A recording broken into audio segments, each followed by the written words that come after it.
ओफो, मैं तो परेशान हो गई हूँ अपने मॉडर्न ससुराल की संडे के दिन वाली रसोई से। पता नहीं कब देवर जी की शादी होगी और मेरी देवरानी आएगी। जैसे ही मेरी देवरानी आएगी मैं संडे वाली रसोई उसके माथे मर दूंगी। अपने मॉडर्न ससुराल की रसोई में खड़ी आंचल खुद में बड़बड़ा रही होती है। तभी कनिका हाथ में फोन लिए हड़बड़ी में सीढ़ियों से उतरते हुए नीचे आती है। मम्मी, पापा, भैया, भाभी, आप लोग जल्दी हॉल में आइए। हमारे गांव वाले घर के बगल में जो आंटी रहती है ना, उनका फोन आया है दादी के फोन नंबर से। कनिका की घबराहट भरी आवाज सुनकर पूरा परिवार हॉल में इकट्ठा होता है और स्पीकर पर हेमंत अपने गांव की पड़ोसन उर्मिला से बात करता है। अरे क्या हुआ उर्मिला बहन, माँ के फोन से आपने फोन किया है, सब कुछ ठीक तो है ना? भाई साहब, कल रात 8 बजे आपकी माँ हम सभी से बात करके अपने अपने कमरे में सोने चली गई थी।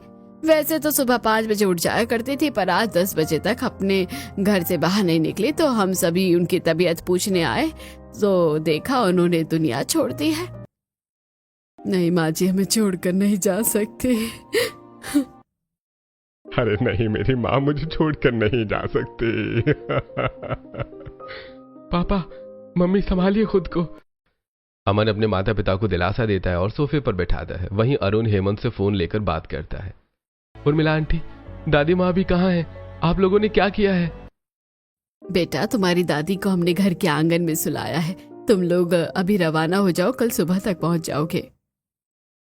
पूरा परिवार अपने इकलौते बड़े बुजुर्ग के जाने के दुख में डूब जाता है और तुरंत कुछ जरूरी चीजें पैक करके अपनी फैमिली गाड़ी में बिठाकर गांव के लिए रवाना होता है। अगले दिन गांव पहुंचकर हेमंत पूरे नियम कानून से अपनी मां का अंतिम संस्कार करता है और 1 महीने बाद पूरा परिवार तेज धूप में अपनी जमीन पर खड़ा होता है। अरे कहाँ है वो प्रमोटर जिसे आप लोगों ने बुलाया है? उसने कहा है उसकी गाड़ी गांव के बॉर्डर तक पहुंच गई है। थोड़ी देर में प्रमोटर आता है और गांव में अपना कोई न रहने वाला होने की वजह से हेमंत अपने गांव की जमीन का सौदा करता है। वहीं धूप में खड़े खड़े परेशान चिंटू। हम लोग 15 दिनों से यहाँ पर हैं। न मेरे साथ कोई खेल रहा है, न कोई बात कर रहा है। कल तो हम जाने वाले हैं। ऐसा करते हैं, आज गांव घूम लेते हैं। वैसे भी हमने कभी गांव अच्छे से घूमा नहीं है। हाँ, आखिरी बार गांव देख लेते हैं, फिर तो हम ये प्रॉपर्टी बेच ही देंगे। पूरा परिवार सनग्लासेस पहनकर गांव की तेज धूप में टहलते हुए नदी के किनारे पहुंचता है। अब पहले जैसी ताकत नहीं रही शरीर में। थोड़ा सा पैदल चला नहीं कि सांस फूलने लगती है। और यहाँ इतनी तेज धूप, अरे यहाँ कितनी तेज धूप है। और हम लोग घर चलते हैं, इस गांव में देखने जैसा कुछ भी नहीं है। भाभी क्या बात कर रही हैं?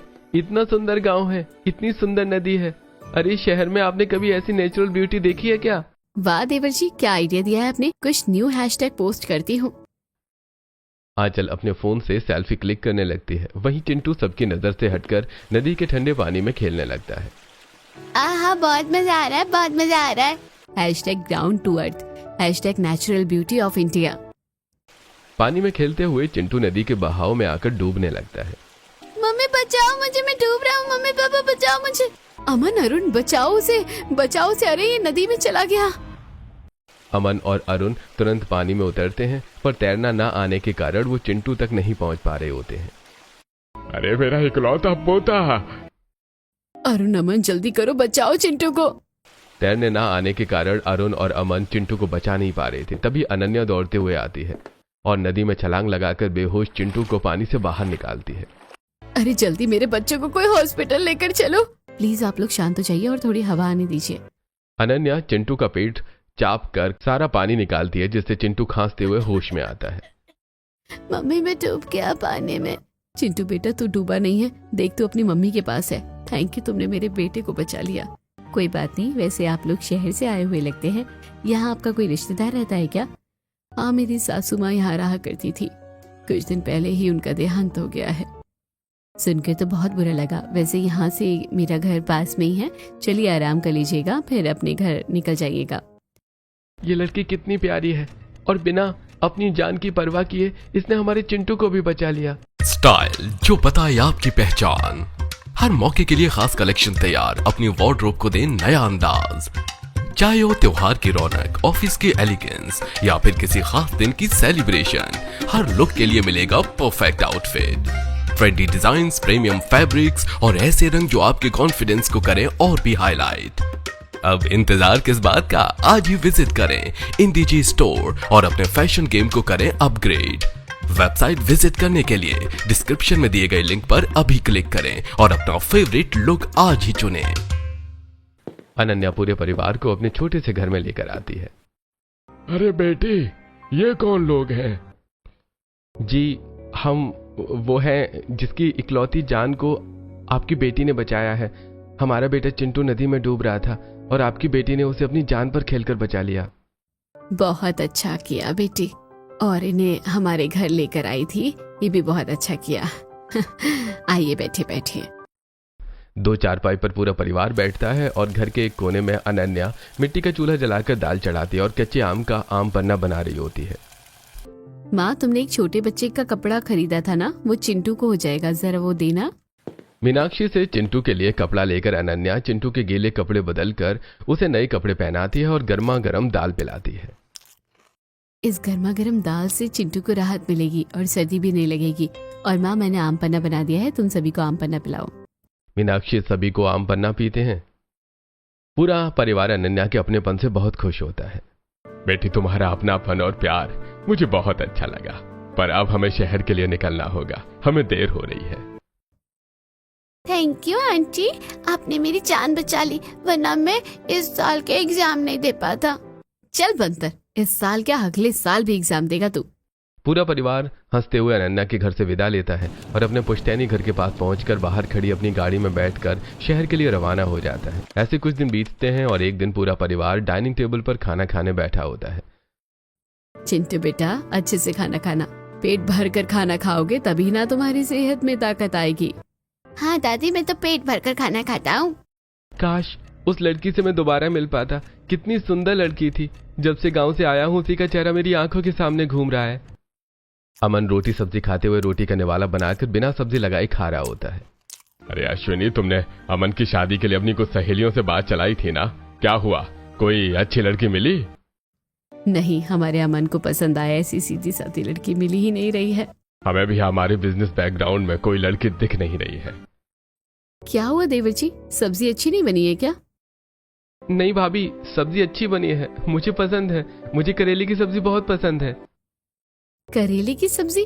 देवर जी, आपके प्लेट में लौकी की सब्जी है और मैं देख रही हूँ आपने एक रोटी पूरी खा ली, पर अभी तक आपने सब्जी नहीं खाई है। अरे भाभी, ये तो कुछ भी नहीं है। भैया जब से गांव में आए ना, इसी तरह खोए खोए रहते हैं। कल मैंने इनसे मेरे प्रोजेक्ट में मदद करने को कहा तो इनका हाँ ठीक है बोलकर पता नहीं क्या बनाने लगे। मैंने कहा मुझे दिखाओ, तो दिखाई नहीं रहे थे। पेपर लेकर मेरे कमरे से भाग गए। इन्हें क्या बताऊं कि मैं उस लड़की की तस्वीर बना रहा था। अरे बेटा, हम तेरे लिए लड़की ढूंढ रहे हैं और तू उलट पुलट हरकतें कर रहा है। क्या हो गया? बिजनेस में कुछ प्रॉब्लम है क्या? अपने पापा को बताओ, वो तेरी मदद करेंगे। अरे नहीं मम्मी, बिजनेस में तो कोई प्रॉब्लम नहीं है। दरअसल बात कुछ ऐसी है कि अगर मैं आपको कहूं कि मुझे कोई लड़की पसंद है तो क्या आप मेरी उससे शादी करवाएंगे? अरे हाँ बेटा, क्यों नहीं, हम तेरी शादी तेरी पसंद की लड़की से जरूर कराएंगे। आप लोगों को याद है वो लड़की जिसने गांव में चिंटू की जान बचाई थी? क्या देवर जी, आपको गांव की वो गवार पसंद है? उसे आप मेरी देवरानी बनाना चाहते हैं? भाभी गवार मत कहिए उसे, वो बहुत अच्छी लड़की है। वो आपको कब से अच्छी लगने लगी? शहर में इससे ज्यादा मॉडर्न और स्टाइलिश लड़कियां मिल जाएंगी। भाभी बेशक उससे ज्यादा मॉडर्न और स्टाइलिश लड़कियां मिल जाएंगी, पर उसके जैसी अच्छे दिल की लड़की नहीं मिलेगी। भाभी आप ही सोचिए, बिना किसी जान पहचान के उसने अपनी जान को खतरे में डालकर चिंटू की जान बचाई थी, और अब आप ही उसे इस घर की बहू मनाने से मना कर रही हैं। अमन और आंचल में बहस छुट जाती है। साथ ही कनिका और अरुण भी एक साथ बोलने लगते हैं, जिससे किसी की आवाज साफ सुनाई नहीं दे रही होती है। नहीं नहीं, वो लड़की। अरे भाभी मेरी बात तो सुनो। भैया आप हमारी बात तो सुनो। अरे कोई एक बोलो यार, सब साथ में बोल रहे हो। सब चुप करो। देवर जी, उस लड़की से अच्छी तो शहर की दूसरी लड़की होगी। कोई दूसरी लड़की पसंद कीजिए। नहीं भाभी, आप मेरी बात समझिए। अरे एक बार उसकी बात तो सुनो। हाँ भाभी सुनिए तो। अरे भैया भाभी आप लोग शांत हो जाइए। चुप हो जाओ सबके सब। तुम सब बक बक किए जा रहे हो बकरी की तरह। मेरे बेटे को जो लड़की पसंद है उसकी शादी उसी से होगी, और मुझे भी वो लड़की बहुत पसंद है। वही हमारे घर की बहू बनेगी। Thank you mummy, thank you so much. अच्छा, तो ये गांव की गवार मेरी देवरानी बनेगी। कोई बात नहीं, फिर रसोई और घर के सारे काम उसी से करवाऊंगी। वो कुछ कहेगी भी नहीं। तो ठीक है, कल ही हम रिश्ते की बात करने गांव जाएंगे। ये मजा आएगा, आंटी मेरी परमानेंट आंटी बन जाएगी। ऐसे ही आज का दिन बीतता है। अगले दिन पूरा परिवार गांव के लिए रवाना होता है और कृष्णलाल के घर पहुंचता है, जहां सभी जमीन पर बैठे होते हैं। जी शादी तो हम करवा देंगे, पर हमारा घर देखकर आपको हमारी आर्थिक हालत का अंदाजा तो लग ही गया होगा। आप चिंता मत कीजिए, हमें आपसे सिर्फ आपकी बेटी चाहिए। हमने शहर में बहुत मॉडर्न स्टाइलिश एसी वाला घर बनवाया है, जहां आपकी बेटी को गर्मी नहीं लगेगी। यहाँ तक कि हमारे मॉड्यूलर किचन में भी एसी लगा है, आपकी बेटी को वहाँ किसी तरह की तकलीफ नहीं होगी। जी, हमें रिश्ता मंजूर है। दोनों परिवार की सहमति से रिश्ता तय हो जाता है और पंडित जी को बुलाकर शादी की तारीख निकलवाई जाती है। और अनन्या अपनी शादी की खबर देने आम के बगीचे में अपनी सहेलियों के पास आती है और उन्हें अपने होने वाले ससुर के बारे में बताती है। अरे वाह, एसी वाले ससुराल में जा रही है, अब तो तू बड़े मजे से रहेगी। हाँ, अब मुझे चूल्हे और गर्मी से छुटकारा मिलेगा और मैं अपने एसी वाले ससुराल और एसी वाली रसोई में आराम करूंगी। ऐसे ही कुछ दिन बीतते हैं और शादी की तारीख आ जाती है। तय तारीख के दिन गांव में ही मंडप बनाकर अमन और अनन्या की शादी होती है और अनन्या विदा होकर अपने ससुराल आती है, जहां गृह प्रवेश हो रहा होता है। ये आंटी घर आ गई, आंटी घर आ गई, अब मैं आंटी के साथ खेलूंगा। वेलकम देवरानी जी, आपके मॉडर्न ससुराल में आपका स्वागत है। मम्मी जल्दी से गृह प्रवेश कराओ। शादी के सिलसिले में बार बार गांव जाना और गांव से आना, ये सब करके हम सब बहुत थक गए हैं। बहू, दाहिने पैर से कलश गिराकर गृह प्रवेश करो। अनन्या दाहिने पैर से कलश गिराकर गृह प्रवेश करती है। ये क्या, घर तो बिल्कुल ठंडा है, यहाँ तो बिल्कुल भी गर्मी नहीं लग रही है। भाभी, हमने बताया था ना कि आपके पूरे ससुराल में एसी लगा हुआ है, हमारे घर में गर्मी का नामो निशान नहीं होता है। आइए भाभी, मैं आपको आपका कमरा दिखाती हूँ। कनिका अनन्या को उसके एसी वाले कमरे में पहुंचाती है। अरे वाह, हमारे कमरे में भी एसी लगा है क्या? यहाँ कितना अच्छा बेड लगा हुआ है, इस बेड पर सोने में तो बड़ा मजा आएगा। इस बेड का मैट्रेस बहुत सॉफ्ट और मुलायम है, इस पर लेटते ही तुम्हें गहरी नींद आ जाएगी। अनन्या अमन के साथ बेड पर लेट जाती है और लेटते ही दोनों गहरी नींद में चले जाते हैं। ऐसी रात बीतती है। अगले दिन अनन्या तैयार होकर हॉल में आती है। बहू, आज तेरी पहली रसोई है और तेरा ससुराल थोड़ा खाने पीने वाला ससुराल है, तो बहू तू अपनी पहली रसोई में जरा अच्छे अच्छे पकवान बनाना अपने ससुराल वालों के लिए। जी माँ जी, मैं आप सभी के लिए अच्छा खाना बनाऊंगी। बड़ी बहू, तू छोटी बहू के साथ रसोई में चली जा और उसे सब कुछ अच्छे से समझा देना। आंचल अनन्या को लेकर मॉडर्न रसोई में जाती है, जहां सेंट्रलाइज्ड एसी लगा होता है। अरे घर से ज्यादा ठंडी तो रसोई है और यहाँ कितने अलग अलग तरह के कितने सारे सामान रखे हुए हैं। मैं क्यों बताऊँ इन्हें इन सब चीजों के बारे में? कौन सा गांव में ये सब इस्तेमाल करती थी? देवरानी जी, आपको रसोई के बारे में क्या बताना? वहाँ बर्तन रखे हुए हैं, वहाँ मसाले और नीचे ड्रॉअर में राशन रखा है। जो चीज आपको ना मिले अगल बगल देख लीजिएगा, कहीं ना कहीं तो रखी ही होगी। मैं चलती हूँ, आप अपनी पहली रसोई कीजिए। आंचल रसोई से निकल जाती है। वहीं अनन्या इंडक्शन के पास आकर खड़ी होती है। ये कैसी रसोई है मेरी? यहाँ ना गैस चूल्हा है ना मिट्टी का चूल्हा, मैं रसोई किस में बनाऊं? मैं देर नहीं कर सकती, मुझे फटाफट सभी के लिए खाना बनाना है। ऐसा करती हूँ, घर के पीछे मिट्टी का चूल्हा बना लेती हूँ, फटाफट सारा खाना मिट्टी के चूल्हे पर बना लेती हूँ। इतना कहकर अनन्या बर्तन, राशन और अपनी जरूरत की चीजें लेकर चिलचिलाती धूप में घर के पीछे आती है और वहीं की मिट्टी से मिट्टी का चूल्हा बनाती है। लकड़ी कहाँ से लेकर आऊं? यहाँ लकड़ी कहाँ मिलेगी? अनन्या सोच रही होती है, तभी अनन्या को पास में एक पेड़ दिखता है। अनन्या पेड़ के पास आती है और एक दो मोटी टहनियां तोड़कर अपना चूल्हा जलाती है और खाना बनाना शुरू करती है। हे भगवान, गांव में चूल्हे पर इतनी गर्मी नहीं लगती थी जितना ज्यादा शहर में लग रही है। ऐसा लग रहा है जैसे भट्टी में खड़ी हूँ, तनिक भी ठंडी हवा नहीं चल रही है। अनन्या किसी तरह सभी के लिए अलग अलग तरह का खाना बना रही होती है। वहीं चूल्हे से निकल रही धुएं से परेशान होकर सभी पड़ोसन अपनी बालकनी में आ जाती हैं। अरे अश्वनी जी की बहू अपने मॉडर्न रसोई छोड़कर तेज धूप में मिट्टी के चूल्हे पर खाना क्यों बना रही है?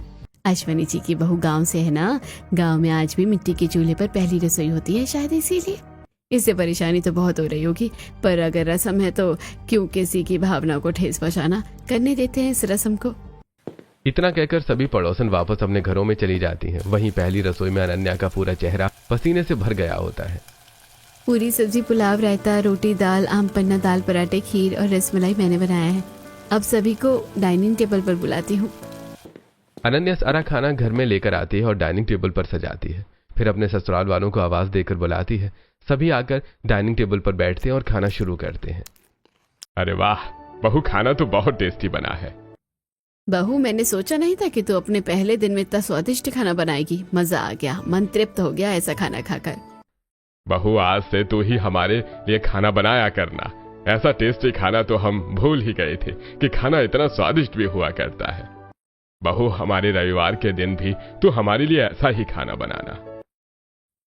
पापा जी, क्यों नहीं? ऐसे ही 2 दिन बीतते हैं और आज रविवार होता है। पूरा परिवार अपने घर में बने स्विमिंग पूल में एंजॉय करने के लिए तैयार होकर नीचे उतरता है। ये क्या, आप लोगों ने किस तरह के कपड़े पहने हैं और आप में से कोई नहाया हुआ भी नहीं लग रहा है।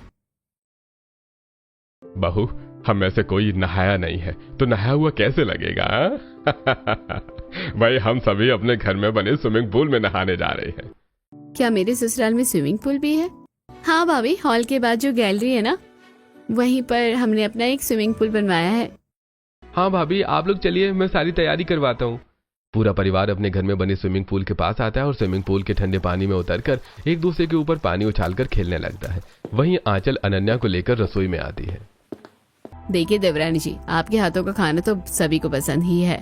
अब बस आप थोड़े से चिप्स तैयार कर लीजिए, साथ में थोड़ा सलाद और 2-3 तरह के जूस और शरबत बना लीजिए, और खाने में दही बड़े, जलेबी, ये सब भी बना लीजिएगा। मैं स्विमिंग पूल में जा रही हूँ, आपको पता है ना, चिंटू पानी में डूबने लगता है। हाँ हाँ दीदी, आप तुरंत जाइए और चिंटू का ध्यान रखिएगा, मैं ये सब बनाकर लेकर आती हूँ। बहाना मारकर आंचल सारा काम अनन्या के माथे मोड़ देती है। कल मम्मी जी ने इस इंडक्शन चूल्हे के बारे में कुछ बताया तो था, कहा था ये बटन दबाना तो चालू हो जाएगा, पर ये तो चालू ही नहीं हो रहा। क्या करूँ, लेट भी हो रहा है। आज भी मिट्टी के चूल्हे पर ही खाना बना देती हूँ। इतना कहकर अनन्या बर्तन और राशन लेकर अपने घर के पीछे बनाई मिट्टी के चूल्हे के पास आती है और दोबारा चूल्हा जलाती है। शहर के उमस और पोल्यूशन की वजह से थोड़ी देर में चूल्हे के सामने अनन्या का बुरा हाल हो जाता है। हे भगवान, सिर्फ कुछ ही मिनटों में मेरी ये क्या हालत हो गई है। और ये क्या, मैं तो मिर्च लाना ही भूल गई, अब मुझे मिर्च लाने जाना पड़ेगा। खाना बनाते हुए अनन्या को बार बार सामान लेने अपने रसोई में जाना पड़ता है, जिससे एसी होने के बावजूद अनन्या पसीने से भर जाती है। पर किसी तरह आंचल का बताया सारा खाना बनाकर अनन्या घर के पूल के पास आती है, जहां सभी डीजे बजाकर पूल में पार्टी कर रहे होते हैं। अब मैं अपने ससुराल वालों के साथ पानी में मस्ती करूंगी, बहुत मजा आएगा। ये लीजिए, आप लोग नाश्ता पानी कीजिए। अरे वाह, ठंडा ठंडा शरबत और गर्मा गर्म पकौड़े तो चाहिए थे इस पूल में, और क्या चाहिए? बहू, जरा आमरस बनाना। पूल में बैठकर आमरस पीने का मजा ही कुछ और होता है। भाभी, मेरे लिए पेड़े बना दीजिए ना। चाची चाची, मेरे लिए मिल्क शेक बनाइएगा, मुझे मिल्क शेक पीना है। हाँ हाँ, मैं भी बना देती हूँ। पसीने से तरबतर अनन्या रसोई में आती है और दही बड़े बनाने की तैयारी करके आमरस बनाती है और फिर सभी को देने वापस पूल के पास आती है, जहां सभी पूल से निकल चुके होते हैं। ये क्या, आप लोग पूल से बाहर क्यों निकल गए? क्या आप पूरा दिन पूल में ही बैठे रहेंगे? वैसे सुनो, दोपहर के खाने की तैयारी की है ना? नहीं मम्मी जी, अभी तो तैयारी नहीं की, पर क्या खाएंगे आप लोग? अरे मैं तो पुलाव खाऊंगा। मेरे लिए पनीर के पराठे बनाना। और मैं लच्छा पराठा और चने की सब्जी खाऊंगा, मुझे बहुत पसंद है। इसी तरह सभी अपनी दोपहर के खाने की फरमाइशें बताते हैं और अनन्या आंचल के साथ रसोई में चली जाती है। देवरानी जी, चिंटू अभी पूल से नहा कर निकला है, मुझे उसे तैयार करना है और पढ़ाना भी है। ऐसा कीजिए, आप काम शुरू कीजिए, मैं थोड़ी देर में आकर आपका हाथ बटाती हूँ। जेठानी जी, जाने से पहले मुझे थोड़ा रसोई के बारे में बताकर जाइए, मुझे ये चूल्हा जलाना नहीं आ रहा है। अब तक आप खाना किस पर बना रही थी? खाना बनाने में देर ना हो इसलिए मैंने घर के बाहर मिट्टी का चूल्हा बना लिया था, उसी पर सब बनाया है। ठीक है, तो आप मिट्टी के चूल्हे पर ही खाना बनाइए, ये इंडक्शन चलाना आपके बस की बात नहीं है। इतना कहकर आंचल अपने कमरे में चली जाती है और कपड़े बदलकर आराम से सो जाती है। वहीं दूसरी तरफ दोपहर की तेज चिलचिलाती धूप में एक बार फिर अनन्या मिट्टी के चूल्हे पर खाना बनाने बैठती है। उसकी पूरी साड़ी पसीने से भीग चुकी होती है और उसका चेहरा तेज धूप में धीरे धीरे लाल पड़ जाता है। तभी कुछ पड़ोसनें बाहर आती हैं। बहू, उस दिन तो तेरी पहली रसोई थी इसलिए हमने कुछ नहीं कहा, पर आज संडे के दिन फिर से तूने मिट्टी का चूल्हा जला दिया है। वो मुझे अपने ससुराल वालों के लिए खाना बनाना है, बस थोड़ी देर लगेगी, उसके बाद मैं मिट्टी का चूल्हा बुझा दूंगी। तेज धूप और चूल्हे की आग से अनन्या का पूरा शरीर झुलसने लगता है। ऐसे ही अपने मॉडर्न ससुराल में अनन्या का पहला संडे बीतता है और फिर अगले दिन। बड़ी बहू, कल हमारे स्विमिंग पूल के पास पार्टी करने की वजह से स्विमिंग पूल गंदा हो गया है, आज स्विमिंग पूल की अच्छे से सफाई कर देना। ठीक है मम्मी जी, मैं कर दूंगी। इतना कहकर आंचल रसोई में अनन्या के पास आती है। देवरानी जी, इनको ऑफिस जाकर लंच भी देना है, एक छोटा सा काम कर दीजिए, स्विमिंग पूल के पास स्विमिंग पूल की साफ सफाई कर दीजिए। ठीक है जेठानी जी, मैं कर दूंगी। पूरे घर की रसोई बनाने के बाद अनन्या दोपहर में पूरे पूल की साफ सफाई करती है और पूरी तरह से थकान से चूर हो जाती है। इसी तरह उसके दिन बीतते हैं और फिर संडे आ जाता है। कनिका, अश्विनी, हेमंत, अरुण और अमन अपने अपने दोस्तों को लेकर घर आते हैं। इतने सारे लोग कौन हैं ये सब? देवरानी जी, ये हमारे दोस्त हैं। आज संडे है ना, तो हमने सोचा क्यों ना इनके साथ एंजॉय किया जाए। अनन्या, जरा तुम मेरे और दोस्तों के लिए ढोकला, जलेबी और फाफड़ा बना दो। तुम मेरे और मेरे दोस्तों के लिए डोसा और चाउमीन बना दो। अरे बहुओं, मेरे दोस्तों के लिए लस्सी, पेड़े और दही बड़े बना देना। और बहुओं, मेरी सहेलियों के लिए ठंडा शरबत, पकौड़े और दोपहर के खाने में पूरी सब्जी बना देना। इतना कहकर अपने कोई दोस्तों के साथ हॉल में पार्टी करने लगता है। वहीं कनिका अपनी सहेलियों के साथ पूल के पास आ जाती है। वहीं आंचल और अनन्या रसोई में आते हैं। जेठानी जी, आप बस मेरी थोड़ी थोड़ी हेल्प कीजिए, बाकी काम मैं संभाल लूंगी। देवरानी जी, क्या मदद करूं? थोड़ा सा ही तो काम है, इतना काम तो आप अकेले ही कर लेती हो। और मेरी सहेलियां भी आई हुई हैं। अब मैं अगर यहाँ आपकी मदद करूंगी तो उनके साथ कौन रहेगा? और देखिए ना, मैंने कल ही अपने नाखूनों पर 5,000 रुपए लगाए हैं, ये भी खराब हो जाएंगे। कोई बात नहीं जेठानी जी, आप अपनी सहेलियों के पास जाइए, संडे की रसोई मैं संभाल लूंगी। अनन्या अश्विनी की समझाई तरीके से अपने मॉड्यूलर किचन में काम शुरू करती है, पर अनन्या एक साथ इंडक्शन, ओवन, मिक्सर, ग्राइंडर और टोस्टर नहीं चला पाती है और ओवन जल जाता है। आवाज सुनकर अश्विनी गुस्से में रसोई में आती है। बहू, ये क्या किया तुमने? ओवन ही जला दिया? मम्मी जी, मैंने जानबूझ के नहीं किया, वो गलती से हो गया। अरे बहू, तेरी एक गलती हमें 12,000 रुपए की पड़ी है। थोड़ा संभल कर काम किया कर। इस मॉडर्न रसोई में कोई सामान सस्ता नहीं है। सुबह सुबह नुकसान कर दिया तूने। मैं तो अपने ससुराल में ठंडी हवा खाना चाहती थी, पर यहाँ तो हर दिन की बात अलग है। संडे के दिन भी मुझे छुट्टी नहीं है। सभी संडे के दिन छुट्टी मनाते हैं, वहीं संडे के दिन रसोई मेरे नाम होती है और मैं परेशान होती हूँ। अनन्या किसी तरह सभी के पसंद का खाना बनाती है और बाहर ही बाहर उनके कमरों में ले जाकर खाना परोसती है। इसी तरह शाम होती है और थकी हारी पसीने से लथपथ अनन्या अपने कमरे में आती है। अरे मेरी धर्मपत्नी जी कहाँ थी दिन भर से? अपने पति से मिली तक नहीं। इतना कहकर अमन अनन्या को गले लगाता है, पर अनन्या के पसीने से तुरंत अनन्या को छोड़ देता है। अनन्या, तुम्हें कितना पसीना हुआ है? कितनी गंदी बदबू आ रही है। जाओ जल्दी नहा कर आओ। पूरा दिन ये अपने दोस्त और परिवार के साथ एंजॉय करते हैं और मैं इन्हीं लोगों के लिए रसोई में जलती रहती हूँ और इन्हें मुझी से घिन आ रही है। ऐसे ही हर संडे रसोई अनन्या के नाम होती है और रसोई में तरह तरह का खाना बनाकर किसी के कमरे, तो कभी टेरेस, तो कभी लॉन में दौड़ दौड़ कर खाना पहुंचाने की भागदौड़ी में अनन्या पसीने से नहा लेती है और थकान से चूर हो जाती है। ऐसे ही एक महीना बीतता है और आज अनन्या नीलम से फोन पर बात कर रही होती है। और मालकिन जी, आपने एसी वाले ससुराल में खूब आराम कर लिया होगा ना? अब तो कैसा आराम, यहाँ तो रसोई में खड़े खड़े पांव दुख गए हैं और गर्मी में खाना बनाते हुए पूरे शरीर में छोटे छोटे दाने हो गए हैं। अरे पर तेरे ससुराल में तो एसी लगा हुआ है ना? अरे अगर कोई हिमालय पर भी दिन भर दौड़ता रहे तो उसे भी तो पसीना हो जाए। यहाँ तो फिर भी एसी लगा हुआ है। कभी रसोई से पूल जाओ, कभी छत पर जाओ, कभी कमरे में जाओ, तो कभी सामान लेने बाजार जाओ। कौन सा एसी काम करेगा इतनी भागदौड़ में? और आज के संडे मुझे इडली, ढोकला, पराठे, कुलचे और भी कुछ बनाना है। फोन रखकर अनन्या रसोई में आती है और एक बार फिर संडे की रसोई संभालती है। ऐसे ही दिन बीतते हैं और एक शनिवार। कल संडे है ना, न जाने कल मुझे रसोई में कितना परेशान होना पड़ेगा। हॉल की साफ सफाई कर रही है अनन्या, ये सोच रही होती है, तभी हाथ में फोन लिए अमन भागते हुए हॉल में आता है। अनन्या, अनन्या, तुम्हारे घर से फोन आया है। तुम्हारे पापा की तबीयत बहुत खराब है, जल्दी बात करो। क्या पापा जी की तबीयत खराब है? पापा जी आप ठीक तो है ना? बेटी तू घबराना मत, तेरे पापा ठीक है, बस तू जल्दी यहाँ आ जा। मैं अकेले ये सब नहीं संभाल पाऊंगी। हाँ मम्मी, मैं अभी यहाँ से निकलती हूँ। अमन, तू जल्दी से बहू को उसके मायके पहुंचा दे और अपने ससुर को भी देख लेना। अगर ज्यादा तबीयत खराब हो तो उन्हें तुरंत शहर लेते आना। ठीक है मम्मी। आनंद फानंद में अनन्या तुरंत अमन के साथ अपने मायके के लिए निकलती है और कुछ घंटों में अपने मायके पहुंचती है, जहां कृष्णलाल बिस्तर पर लेटे होते हैं। क्या हुआ पापा आपको? आपने अपनी तबीयत खराब कर ली? बेटी, अब तू आ गई है ना, तो मेरी तबीयत भी ठीक हो जाएगी। पापा जी, मम्मी जी, अगर कोई भी जरूरत लगे तो याद रखिएगा, मैं आपका अपना बेटा हूँ, फोन करने में झिझकिएगा मत। ठीक है बेटा। नहीं पापा, रुक तो नहीं सकता, नया बिजनेस है, जाना पड़ेगा। मीनाक्षी अमन को नाश्ता पानी करवाती है और अमन शहर के लिए रवाना हो जाता है। ऐसे आज का दिन बीतता है और अगले दिन संडे होता है। पूरा परिवार हॉल में इकट्ठा होता है। अरे संडे के दिन तो अब दही बड़े खाने की आदत हो गई है। मम्मी आंचल तुम मेरे लिए दही बड़े बना लो ना। और अश्विनी तुम मेरे लिए वो पीड़े और आमरस बनाना, और दोपहर के खाने में बहू की तरह पुलाव बनाना। भाभी मेरे लिए डोसा बनाना, मुझे आज संडे के दिन डोसा खाना है। आंचल और अश्विनी अपने किचन में आती हैं और खाना बनाना शुरू करती हैं। थोड़ी देर में दोनों की हालत खराब हो जाती है। बहू मुझसे रसोई में खड़ा नहीं होया जा रहा है। देख मैंने थोड़ी बहुत तैयारियां कर दी है, बाकी काम तू संभाल लेना। ओफो, ये देवरानी जी के हाथों का खाना खा खा कर इन लोगों की संडे के दिन की डिमांड भी बढ़ गई है। अब जब तक वो नहीं आते तब तक मैं ही अकेली रसोई में परेशान होंगी। खाना तैयार करके आंचल सभी के कमरों तक उनकी फरमाइश का खाना पहुंचाती है और थकान से चूर कुर्सी पर बैठ जाती है। तभी चिंटू आता है। मम्मी मम्मी भूख लगी, मेरे लिए खाना बना दो। हाँ रुक जा बेटा, बना रही हूँ खाना। आंचल किचन में आकर खाना बनाना शुरू करती है। तभी अश्विनी भी किचन में आती है। बहू आज रविवार है, दोपहर के खाने में तेरे ससुर जी ने बिरयानी मांगी है और तेरे पति और देवर ने दाल बाटी चूरमा, खीर, रसमलाई और इस तरह तरह के खाने बनाने के लिए कहा है। चल जल्दी जल्दी काम शुरू करते हैं।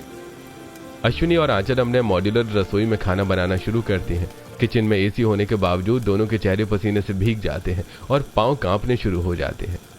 मम्मी जी अब नहीं होता इतना सारा खाना खड़ा होकर बनाना। इतना सारा खाना अकेले बनाना बहुत मुश्किल है। बहू हम सुबह से खाना ही बना रहे हैं, मुश्किल तो है पर तुझे तो आदत है ना। तू तो छोटी बहू के साथ हर दिन और खासकर संडे के दिन रसोई बनाया करती थी, फिर तू क्यों पसीने से भर गई है। आज मुझे एहसास हो रहा है कि मैंने देवरानी जी के साथ कितना गलत किया। इस साल बहुत तेज़ गर्मी पड़ी है। इतनी गर्मी में किसी के लिए भी अकेले रसोई में खाना बनाना मुश्किल है, और देवरानी जी से तो मैंने चूल्हे पर खाना बनवाया है। न जाने वो कितनी परेशान होती होगी। आंचल को अपनी गलती का एहसास होता है। वहीं दूसरी तरफ अनन्या के मायके में। बेटी कब से तू उदास क्यों बैठी हुई है। माँ संडे है, आज के दिन मेरे ससुराल वाले खूब खाते पीते हैं, न जाने आज रसोई कौन संभाल रहा होगा। अरे तेरी जेठानी है, वो सब संभाल रही होगी। मम्मी सच बताऊं तो संडे के दिन रसोई मेरे ही नाम होती थी और मैं अकेले ही पसीने से तरबतर परेशान होती थी। जेठानी जी रसोई की कोई काम करना नहीं चाहती है। चिंता मत कर बेटी, अब बहुत जल्द तेरे ससुराल वालों को इस बात का एहसास होगा। मीनाक्षी अनन्या को धीरज धराती है। वहीं अश्विनी और आंचल आज का संडे बिताती हैं और अगले दिन घर की साफ सफाई, गंदे कपड़े धोने और राशन लेकर जाने में अश्विनी चक्कर खाकर सोफे पर बैठ जाती है। मम्मी जी आप ठीक तो है ना। बहू अब मुझसे ना हो पाएगा। मैंने कपड़े धोने में तेरी मदद करती, राशन लेकर आ गई, पर अब इस तेज गर्मी ने मेरी हिम्मत तोड़ दी। अब तुझे ही घर संभालना पड़ेगा बहू, अब तू ही घर संभाल। ऐसे ही अगला संडे आता है। हेमंत, अरुण और अमन अपने दोस्तों के साथ टेरेस पर पार्टी कर रहे होते हैं। वहीं कनिका और रश्मि अपनी अपनी सहेलियों के साथ अपने कमरे में पार्टी कर रही होती हैं और आंचल सभी के लिए रसोई में खाना बना रही होती है। पसीने से तरबतर आंचल रसोई में खाना बना रही होती है। हे भगवान, बस किसी तरह आज का संडे बिता दो। कल सबसे पहले घर वालों से माफी मांगूंगी, उन्हें सारी सच्चाई बताऊंगी और देवरानी जी को वापस बुलाऊंगी। मैं अकेले नहीं संभाल सकती ये सब। ऐसे आज का संडे बीतता है। अगले दिन आंचल किस तरह सारे काम अनन्या को सौंप दिया करती थी, यह बात अश्विनी को बताती है। बहू ये तूने बहुत गलत किया। इतनी तेज गर्मी पड़ रही है कि 2 रविवार में हमारी हालत खस्ता हो गई और तू बहू को पिछले 2 महीनों से परेशान कर रही थी। मेरी बहू। मम्मी जी मुझे माफ कर दीजिए, आप देवरानी जी को वापस बुला लीजिए। अब हम मिलकर काम करेंगे। मैंने समधन जी से बात की है, कृष्णलाल जी की तबीयत ठीक है, बहू शनिवार को वापस आ जाएगी। ऐसे दिन बीतते हैं और शनिवार की रात अनन्या घर लौट आती है और अगले दिन अनन्या रसोई में खाना बनाने की तैयारी कर रही होती है। तभी अश्विनी, आंचल और कनिका रसोई में आते हैं। आप लोग रसोई घर में क्यों आ गए? बहू पहले हम हरा खाना तैयार कर ले, फिर हम उन्हें बुलाएंगे। भाभी मैं पकोड़े तल देती हूँ। देवरानी जी सभी को आपका हाथ का खाना पसंद है, लेकिन खाना आप बनाइए, शरबत मैं तैयार कर देती हूँ और आटा मैं गूंथ दूंगी और सब्जी भी काट दूंगी। सभी मिलकर संडे के दिन की रसोई संभालते हैं और आज आंचल अपनी किटी पार्टी में अपनी सहेलियों से अनन्या को भी इंट्रोड्यूस करवाती है। इसी तरह हंसी मजाक में संडे बीतता है और अगले दिन भी आंचल हाथों हाथ अनन्या के साथ काम कर रही होती है। तभी जेठानी जी ये क्या कर रही हैं आप? आपके नाखून तो खराब हो जाएंगे ना। आप रहने दीजिए, मैं कर लूंगी। मुझे माफ कर दीजिए देवरानी जी, ये नाखून, ये चिंटू, ये सब तो सिर्फ बहाना था। असल में तो संडे वाली रसोई और घर के कामों से मैं बचना चाहती थी, पर अब मुझे एहसास हो गया है कि अकेले घर के काम करना कितना मुश्किल होता है। आज से हम दोनों देवरानी जेठानी मिलकर घर के काम करेंगे और संडे की रसोई संभालेंगी। क्या आपके भी घर में संडे के दिन पूरा परिवार साथ में एंजॉय करता है या किसी एक के नाम रसोई करके बाकी सब एंजॉय करते हैं? कमेंट करके बताइएगा।